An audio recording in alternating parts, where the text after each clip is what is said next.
नमस्कार, मैं सरला रावत सा और आप देख रहे हैं पब्लिक एक्सप्रेस न्यूज। स्वागत है आप सभी का। हाईकोर्ट के जज जस्टिस यशवंत वर्मा के सरकारी घर से भारी मात्रा में कैश मिलने का मामला लगातार गर्माता जा रहा है।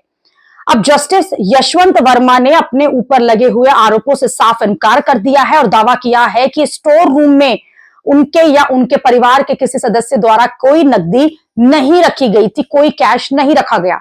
साथ ही हाईकोर्ट के जज वर्मा ने कहा है कि उन्हें बदनाम करने की ये कोशिश हो रही है। मुख्य न्यायाधीश ने नकदी मिलने के मामले में आंतरिक जांच के आदेश दे दिए हैं, जिसके बाद दिल्ली न्यायालय के मुख्य न्यायाधीश डी के उपाध्याय ने इस मामले में जस्टिस वर्मा के ऊपर लगे आरोपों पर उनसे जवाब मांगा। अब जस्टिस डी के उपाध्याय को भेजे पत्र में जस्टिस वर्मा ने लिखा है कि मेरे और मेरे परिवार के किसी सदस्य को स्टोर रूम में मिली नकदी के बारे में कोई जानकारी नहीं है, न ही ये मेरे और मेरे परिवार की नकदी है। जस्टिस वर्मा ने घटना को याद करते हुए बताया है कि 14 और 15 मार्च की रात उनके सरकारी आवास के स्टोर रूम में आग लग गई। यह स्टोर रूम उनके स्टाफ क्वार्टर के पास है। स्टोर रूम को आमतौर पर इस्तेमाल न होने वाले फर्नीचर, बॉटल, क्रॉकरी और कारपेट जैसी चीजों के रखने के लिए किया जाता है। साथ ही उन्होंने बताया कि इस स्टोर रूम में सीपीडब्ल्यूडी का सामान भी रखा जाता है। स्टोर रूम में कोई ताला नहीं है और वहां कई अधिकारी आते जाते रहते हैं।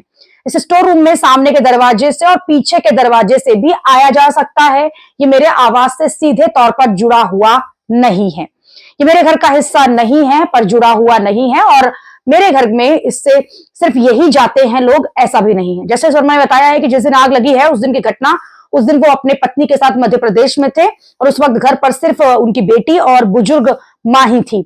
मैं 15 मार्च की शाम को भोपाल से दिल्ली लौटा। जब आग लगी तो मेरी बेटी और मेरे निजी सचिव ने फायर ब्रिगेड को इसकी जानकारी दी। आग बुझाने के दौरान मेरे सारे स्टाफ और मेरे घर के सदस्यों को आग वाली जगह से हटा दिया गया था। जब आग बुझ गई और जब ये लोग वहां पहुंचे तो मौके पर कई नकदी मिली थी।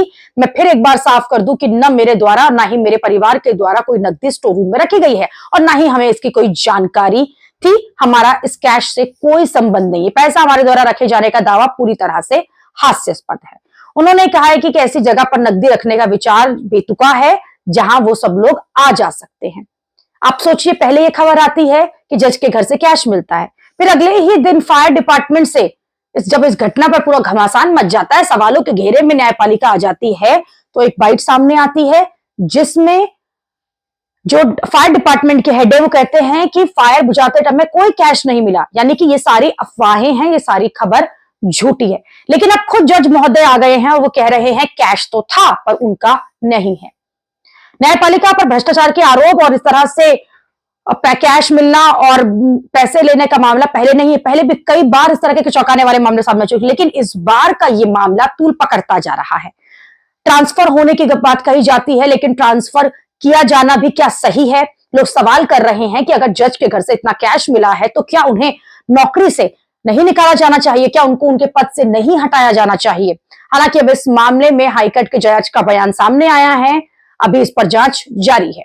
अभी के लिए इतना ही। अगली खबर में आपसे फिर होगी मुलाकात। देश और दुनिया की खबरों के लिए आप देखते रहिए, आप जुड़े रहिए पब्लिक एक्सप्रेस न्यूज के साथ। धन्यवाद।